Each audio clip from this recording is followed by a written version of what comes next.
A Odisseia é um épico sobre o próprio Nolan. A trama acompanha o herói grego Odisseu após a guerra de Troia, tentando voltar para Ítaca, sua casa, sua família, mas no caminho tendo que lidar com diversas criaturas mitológicas como Ciclope, sereias e gigantes. O poema de Homero é uma daquelas obras do que, até onde entendo, elas são primordiais para a história, no sentido de que é uma história que vai ser referenciada, vai servir de inspiração para tudo que vem depois de maneira consciente ou inconscientemente. Enquanto que eu sinto que essa Odisseia do Nolan, esse filme, ele também acaba se referenciando e se inspirando muito na própria filmografia do diretor, que vai ter coisas do herói desmemoriado através de uma história não linear, até mesmo essa eterna busca pelo retorno ao lar. E é um movimento semelhante que eu sinto a outros diretores com seus últimos filmes, como é o caso do Quentin Tarantino com Era Uma Vez em Hollywood, ou até mesmo do Scorsese com Assassino da Lua das Flores,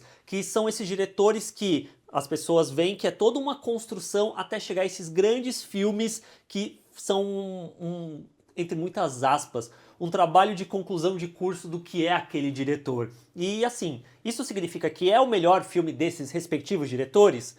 Não necessariamente. Isso impede com que o filme tenha coisas boas? Muito pelo contrário. No caso da Odisseia, eu acho que é um exercício interessante para ver como que o Nolan, que é um diretor tão habituado em querer fazer tudo de uma maneira extremamente real, que essas pessoas esperam algo fidedigno, algo no pé no chão, porque foi como o diretor moldou a sua assinatura, como que ele vai pegar elementos que são tão fantásticos, tão fora da realidade quanto deuses, criaturas mitológicas, e nesse lugar eu sinto que ele fica em dois extremos. De um lado, quando é desinteressante, que é quando ele omite criaturas, como é o caso das sereias, ou então como que ele vai trabalhar o seu olhar real para um ciclope, que eu acho que fica num lugar tipo, tá, não é tão interessante assim, mas eu consigo entender por que essa é a forma como o Nolan decidiu retratar essa criatura. E aí no outro extremo, a gente tem quando ele mostra, que é no caso da Circe, que pra mim é de longe a cena mais legal desse filme, é a mais impactante, porque é algo que eu não tô tão habituado com o Nolan fazendo, que ele é até flertando um pouco com horror corporal, que durante o filme eu até pensei, nossa, seria muito legal se o Nolan fizesse um filme de terror.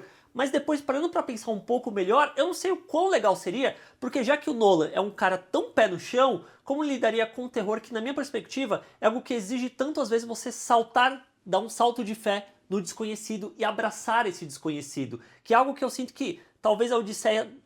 precisava até mais, só que o Nolan fica nessa batalha de eu não vou me mudar para o que a Odisseia pede, eu vou transformar a Odisseia naquilo que eu sou. E essa cena da Circe, pra mim, de longe, ela é a melhor do filme, tanto por conta da atuação da Samantha Norton, que ela acompanha ali a personagem muito na sutileza de uma pessoa cansada e descrente com o homem, ao mesmo tempo que tematicamente essa cena condensa o que a gente vê ao longo de todo o filme, que é essa ânsia, essa fome do homem em consumir e conquistar as coisas e como o verdadeiro animal se esconde por trás daquela carne humana. E isso dialoga diretamente com o núcleo que tem a Penélope e o Telêmaco, que é a esposa e o filho do Odisseu, que é a Anne Hathaway e o Tom Holland, que é sobre a ausência do rei ali em Ítaca e o espaço que ele deixa ali no trono e aí os pretendentes que batem a porta, que abusam da hospitalidade da lei de Zeus, que criam um conflito principalmente entre o Tom Holland, né, o Telêmaco, que é esse filho receoso de assumir o lugar que ele deveria talvez, com o personagem do Robert Pattinson, que agora eu não vou lembrar o nome, que o Robert Pattinson faz um sujeito desprezível e o ator é muito bom em conseguir fazer isso. E em paralelo a isso, a gente tem a jornada do Odisseu, dessa busca pelo retorno a si mesmo, de lembrar quem ele é, lembrar a sua história e de voltar para casa. E é um filme que vai muito nessa questão do a história a ser contada, a história que você conta sobre você mesmo. E no processo da gente saber sobre a história do Odisseu, a gente acaba sabendo muito sobre como ele desafia os deuses. Mas será que desafiar os deuses e as suas profecias não é o que faz as profecias acontecerem no final das contas? E nesse lugar, eu acho que o Nolan coloca a coisa mais Nolan possível, que é o questionamento para trazer para o pé real do será que os deuses realmente existem ou eles são apenas uma projeção dos humanos para lidar com o desconhecido. Não à toa, a figura da Atena personificada pela Zendaya, eu acho que ela ocupa um lugar muito de distanciamento nesse filme.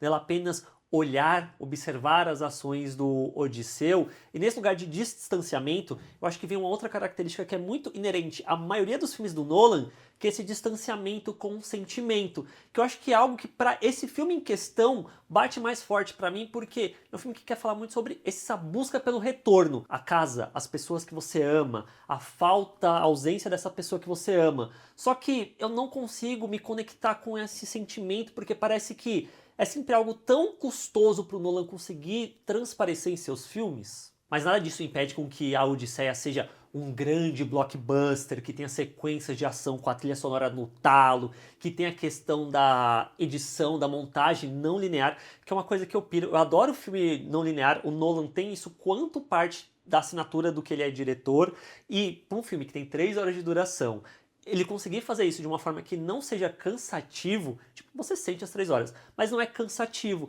Ao contrário, por exemplo, eu assisti o Devoradores de Estrelas, eu adoro o livro, e o filme ele nem chega a ter 3 horas, mas eu fiquei bem mais cansado com aquele filme do que com esse em questão. Mas ainda assim, por mais que eu ache, sim, a Odisseia um bom filme, ele tá longe de ser o melhor filme do Nolan, que já trabalhou todas as temáticas que eu vejo dentro desse filme em obras anteriores, de uma maneira mais fresca pra mim até então. E aí agora eu jogo pra vocês a pergunta. Vocês assistiram a Odisseia? Vocês gostaram? O seu filme favorito do Nolan é a Odisseia ou não? Deixa nos comentários, vamos trocar uma ideia. Se você mandar um comentário eu respondo, a gente bate um papo. Se você curtiu o vídeo, deixa o like, deixa o hype, que isso ajuda também o vídeo chegar a mais pessoas, o canal crescer. Assina o canal pra fazer parte aqui e a gente se vê na próxima.